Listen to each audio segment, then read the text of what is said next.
Halos usa ka bulan na ang milabay, gibaha na sab ang Jade Valley Subdivision ug ubang bahin sa Barangay Tigato, Davao City. Kini tungod sa pag-awas sa Davao River nga miabot sa critical level hatod sa siging ulan tungod sa low pressure area.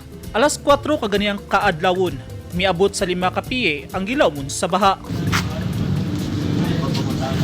Pasado alas 8 kaganiyang buntag, padayon gihapon ang rescue operation sa mga apektadong residente. Sa video nga kuha ni Willie Pregonta Dasilio, nga residente sa lugar, lawom paghihapon ang tubig baha ug padayong gipabakwit sa mga rescuers sakay silang rescue boat ang mga residente.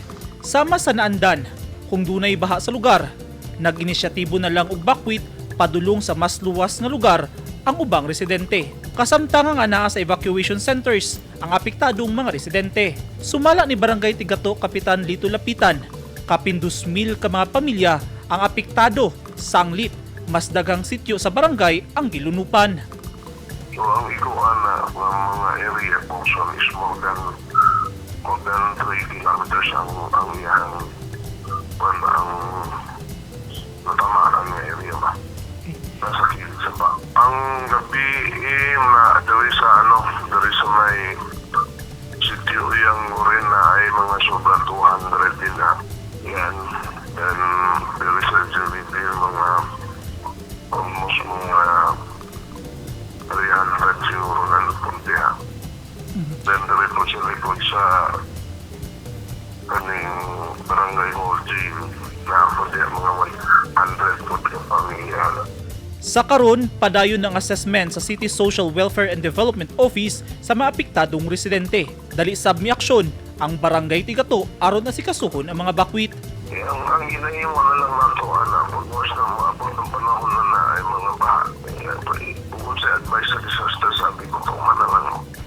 Mas lang kung manggod sila kabalo sila may nakakita o sitwasyon sa taas. Yung ilain solusyon na natambakan panahon ng mga area nga gilisag diri sa mga Tigato sa asap ng mga porosyon. Kanang pantambakan nila o tanawa wala naman mahay. Sumala ni Kapitan Lapitan, mas dugay mohubas ang tubig baha karon kaysa baha sa nanglabay nga tuig ug nakita niya ang hinungdan kini tungod sa gipangmuntar nga mga gabyon. Kini na ang ikaduhang higayon karong tuiga nga gibaha ang Barangay Tigato. Sanglit niya tung Marso 7, gibaha usab kini diin gatusan ka mga pamilya ang namakwit. Nobyembre 9, 2021, gibaha usab ang lugar. Gawas sa Tigato, gibaha usab ang ubang residente sa Davao City nga nagpuyo dapin sa sapa. Sama sa residenteng si Annalyn Merca nga misulod na ang tubig baha sa ilang balay sa Barangay 5-A, Bangkiruhan. Last December 21, nabahaan ni. Dayon March 7, 2022. Tapos today, April 7. So isa lang dyan sa kabulan ang nilabay, nabahaan na po ni. So dili na ni siya bago sa mga kay aware na magyumingi nga ni kay kami, lumulupyo yun ni. Ikan pa sa una, dress dapin saka. So aware namin sa mga pangitabo.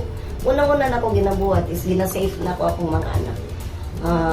Or should I say nga ginahatod na ko akong mga anak nga dito sila sa balay sa akong magulang kay man to, taas man to nga area. So dili ko mabalaka kung naa sila dito.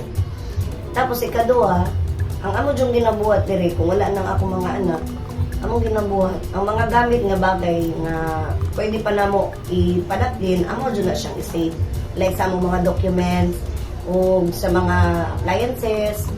Kay last year yun, nabaan may dagamig na damage nga mga gamit. Pero okay ra kay ang importante sa mga is ang security sa among mga anak.